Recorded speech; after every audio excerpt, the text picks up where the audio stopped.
शाय नमः। बालकांड 201 व दोहा और चौपाइयाँ। देख रावा मातहि निज अद्भुत रूप अखंड, रोम रोम प्रति लागे कोटि कोटि ब्रह्मांड। फिर उन्होंने माता को अपना अखंड अद्भुत रूप दिखलाया, जिसके एक एक रोम में करोड़ों ब्रह्मांड लगे हुए हैं। अगिनत रवि शशि शिव चतुरानन, बहुगिरि सरित सिंधु महिकानन। काल कर्म गुण ज्ञान सुभाव, सो देखा जो सुना न काऊ। अगणित सूर्य चंद्रमा शिव ब्रह्मा, बहुत से पर्वत नदियाँ समुद्र पृथ्वी वन काल कर्म गुण ज्ञान और स्वभाव देखे, और वे पदार्थ भी देखे जो कभी सुने भी न थे। देखी माया सब विधि गाड़ी, अति सभीत जोरे कर ढाड़ी। देखा जीव न चावहि जाहि, देखी भगति जो छोरहि ताई। सब प्रकार से बलवती माया को देखा कि वह भगवान के सामने अत्यंत भयभीत हाथ जोड़े खड़ी है। जीव को देखा जिसे वह माया नचाती है। फिर भक्ति को देखा जो उस जीव को छुड़ा देती है। तन पुलकित मुख वचन नावा, नयन मोदि चरनी सिरुनावा। विस्मयवंत देखी महतारी, भय बहुरी शिशु रूप खरारी। शरीर पुलकित हो गया, मुख से वचन नहीं निकलता। तब आंखें मूंदकर उसने श्री राम जी के चरणों में सिर नवाया। माता को आश्चर्यचकित देखकर खर के शत्रु श्री राम जी फिर बाल रूप हो गए। स्तुति करि न जाई बेमाना, जगत पिता मैं सुत करि जाना। हरि जननी बहुविधि समझाई, यह जनि कतहु कहसि सुनु माई।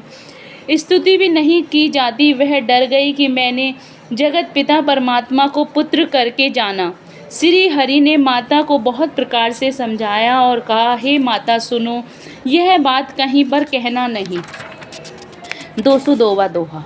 बार बार कौशल्या विनय करहि कर जोरी, अब जनि कबहु व्यापे प्रभु मोहि माया तोरी। कौशल्या जी बार बार हाथ जोड़कर विनय करती हैं कि हे प्रभु, मुझे आपकी माया अब कभी न व्यापे। बाल चरित हरि बहुविधि कीना, अति आनंद दास कह दीना। कछुक काल बीते सब भाई, बड़े भये परिजन सुखदाई। भगवान ने बहुत प्रकार से बाल लीलाएं की और अपने सेवकों को अत्यंत आनंद दिया। कुछ समय बीतने पर चारों भाई बड़े होकर कुटुंबियों को सुख देने वाले हुए। चूड़ा करन कीने गुर जाई, विप्रह मुनि दक्षिणा बहुबाई। परम मनोहर चरित अपारा, करत फिरत चारहु सुकुमारा। तब गुरुजी ने जाकर चूर्णाकर्म संस्कार किया। ब्राह्मणों ने फिर बहुत सी दक्षिणा पाई।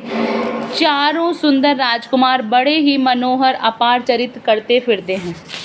मन क्रम वचन अगोचर जोई, दशरथ अजिर विचर प्रभु सोई। भोजन करत बोल जब राजा, नहीं आवत तजि बाल समाजा। जो मन वचन और कर्म से अगोचर है, वही प्रभु दशरथ जी के आंगन में विचर रहे हैं। भोजन करने के समय जब राजा बुलाते हैं, तब वे अपने बाल सखाओं के समाज को छोड़कर नहीं आते। कौशल्या जब बोलन जाई, ठुमुक ठुमुक प्रभु चलहि पराई। निगम नीति शिव अंत न पावा, ताहि धरे जननी हटि धावा। कौशल्या जब बुलाने जाती हैं, तब प्रभु ठुमक ठुमक भाग चलते हैं। जिनका वेद नीति इतना कहकर निरूपण करते हैं, और शिवजी ने जिनका अंत नहीं पाया, माता उन्हें हठपूर्वक पकड़ने के लिए दौड़ती हैं। धूसर धूरी भरे तनु आए, भूपति बिहसी गोद बैठाए। वे शरीर में धूल लपेटे हुए आए हैं और राजा ने हंसकर उन्हें गोद में बैठा लिया। 203वां दोहा। भोजन करत चपल चित, इत उत अवसर पाई। भाजी चले किलकत मुख, दधियोदन लपटाई। भोजन करते हैं पर चित चंचल है। अवसर पाकर मुंह में दही भात लपटाए किलकारी मारते हुए इधर उधर भाग चले। बाल चरित अति सरल सुहाए, सारद शेष शंभु श्रुति गाए। जिनकर मन इन सन नहीं राता, ते जन वंचित किए विधाता। श्री रामचंद्र जी की बहुत ही सरल और सुंदर बाल लीलाओं का सरस्वती, शेष जी, शिव जी और वेदों ने गान किया है।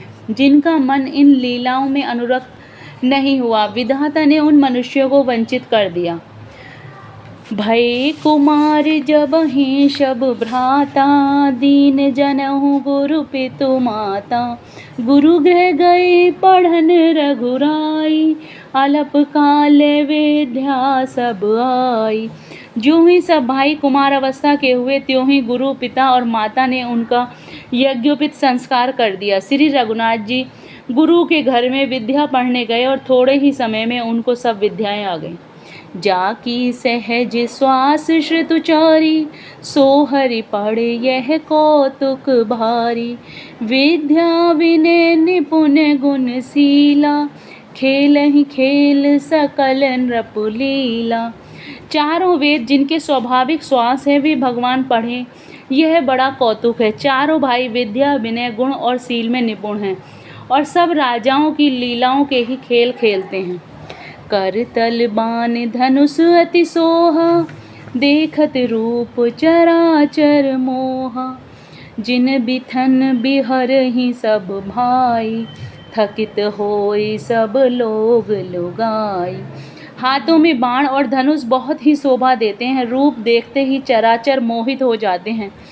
वे सब भाई जिन गलियों में खेलते हैं, उन गलियों के सभी स्त्री पुरुष उनको देखकर स्नेह से शिथिल हो जाते हैं अथवा ठिठक कर रह जाते हैं।